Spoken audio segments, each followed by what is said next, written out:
Once high-flying companies with ambitious visions of the future, giants in the tech space are now in dramatic cost-cutting mode. The biggest, Meta, which announced this month it would lay off more than 11,000 of its employees. I take full responsibility for this decision.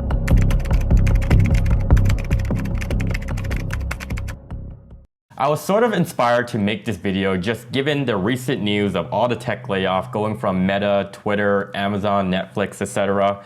And I think I know a thing or two about layoffs just because it happened to me just less than 2 years ago. The reason why I'm making this is I know how it feels to be laid off from a company and just feeling so helpless and not knowing what to do next or how long you're going to be unemployed for, and asking yourself questions like, will I ever find a job in the next year or so? I actually also had a subscriber reach out to me on my Instagram and highlighting that they also made the move from Toronto to Calgary. They're 2 months into the new city, and they're feeling a little bit of that anxiety of not finding work immediately. And despite knowing that they should be patient, what are some of the things that I did personally to kind of overcome this? So with that being said, in this video, I'm gonna be detailing some of the things that I did when I was unemployed, how I got myself back onto the workforce, and how I occupied my spare time. So if you like what you're hearing, stick around, give this video a good old smash, and I guess let's begin. The first thing that comes to mind was I made it my own personal job to apply for work each and every single day. So what that meant was I went on LinkedIn and then I made a post on LinkedIn making the biggest sob story so everyone would feel bad about me. And then that way I would increase my chances of being recruited. And then just kidding, guys. I don't make LinkedIn posts, man. I'm not a loser. Okay, but in all seriousness, I would literally dedicate my mornings between the hours of like 8 a.m. to 12 p.m. And I would literally sit on my computer applying for work. I would go on LinkedIn. I would go on Indeed. I would apply to any sort of job that I saw I was interested in. I feel like in the business world, there are different strategies on how to land a job. Maybe it's not the best way, but I did it on a volume basis. Like I would apply to every single job that I would see that was related to my field. So if it was tech related, biz related, and I kid you not, guys, I could probably still show you my document where I have a folder of every single job description just because like, I'm not gonna remember job descriptions. So I would have a folder with like, I think I saw 500 job description, which in essence means I applied to like 500 companies. Honestly, guys, I kind of just looked at job hunting as kind of just planting seeds. Like I would just drop my seeds all over the whole map or the whole ground, and whatever grows, it will come to me. And it actually did work because I realized maybe a month or two after applying to all these jobs, I would start getting callbacks, interviews, and they would all occur all at the same time around the same period. Like I remember if I was getting one phone call from one job, it wouldn't be too outrageous where I'd get another phone call from another company in the next day or so. And I would remember waking up on days and just thinking to myself, like, should I just work part-time? Should I just work at like even McDonald's? Like I'm never a person to just say I'm below minimum wage because I always saw myself as a minimum wage worker. Like I've worked minimum wage. I understood the challenges of working minimum wage. Like I said in past videos, I still think to this day, minimum wage workers work harder than a lot of corporate people.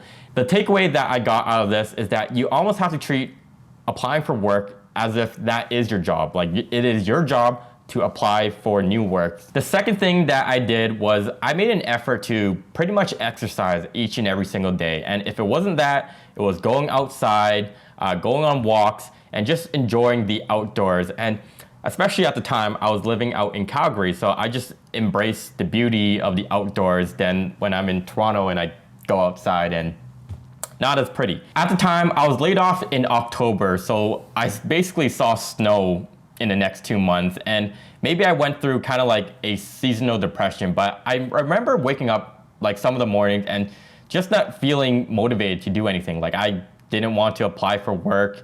I didn't know what I wanted to do. At least personally from my past, I always knew that when I exercise, I always just feel better afterwards. And I looked more into it. Whenever you're going through like a negative mindset or you're feeling anxious, You know, there's a great famous quote by Albert Einstein that kind of goes something along the lines of, we can't think our way out of a problem using the same techniques that got us there in the first place. So we gotta change the way we think. And so thoughts in general are driven by emotions, and then emotions can be altered by motions. And the takeaway all of this, if you didn't follow it, is that all you're really doing is just increasing your willingness to take action. What I accomplished by going to the gym, going outside, was really just changing my emotional state. By moving around, lifting weights, I would put myself in a better emotional state to actually take actions. Because I noticed, like, I would be super tired waking up in the morning, so I would oftentimes go running. I'd go for my 1 mile run outside, and I just knew when I returned back home that I said, okay, let's, like, my brain capacity was like, okay, let's apply for work. And it took me basically my whole life to understand that all you're really doing is putting yourself in a better emotional state to actually take action to actually change your reality. The third thing that I did to kind of keep my sanity was really just calling my friends and family on a regular basis. Thinking back now, I would wake up, do some exercise, go on my computer all the way till lunchtime, and I would call my friend, and I would just chat with them, just like saying, hey, how's life over at Toronto? And you know, how you're doing at your job. And it's sort of funny because when you talk to your friends and family, they can kind of like give you new perspective. Like, I remember talking to one of my friends who was like just questioning, like, Frank, like, why are you so eager to go back to work? Like, I'm working right now.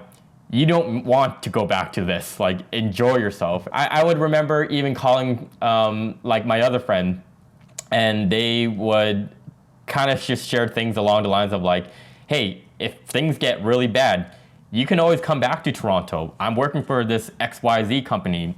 I can get you in, or I can help you get you in with like a referral. And it just gave me a peace of mind that just said, hey, I always have a fallback plan should things not work out in the city that I'm living in. By the way, I really have to give it to even you guys, because I remember just reading comments in my comment section for my videos and just being like, oh wow, people actually, for some reason, like care about my well-being. Maybe because I was in Calgary, but it was nice to just hear from you guys as well. So kudos to everyone that's watching. Number 4 would just have to be meditating, reflecting on my life on a daily basis. I know some of you who are new to meditating might be like, oh, Frank, meditating is so boring. You are not a monk. Like, why would I meditate? When I first heard about meditating the very first time, I was like, what a waste of my time. Like, why would I sit there and just think about my problems? Like, that makes things worse. I don't know why, but there's just something about just sitting on the ground in a quiet room early in the morning, because there's no distraction, where you can just think about your own personal thoughts. What are some of the goals that you want to accomplish for a day?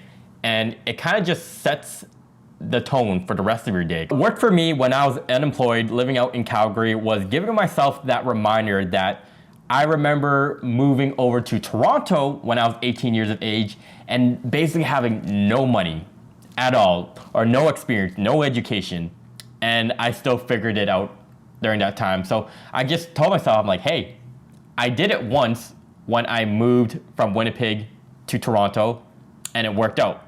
And I said, if it happens 2 times where I am able to get myself out of this bubble again, then there's a lot of truth to that just kind of proves to myself that said, hey, I am able to get out of a slump.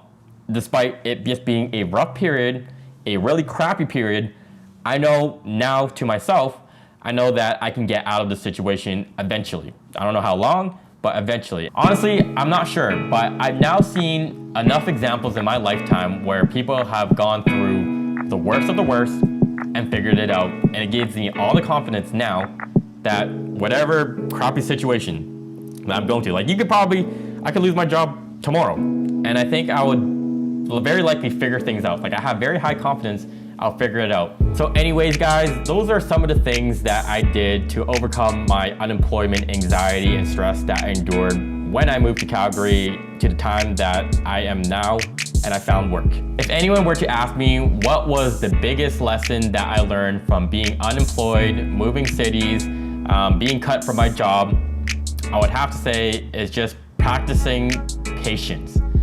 The right job, the right position, the right hobby, goal, or whatever you're trying to achieve will eventually come to you. Just give it some time and make sure you're focusing all your energy towards it, because that will eventually pay tenfold.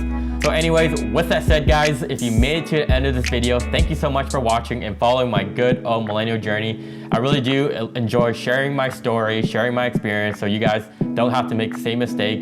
Hit that subscribe button, hit that like button, and I'll see you all in the next one. Peace.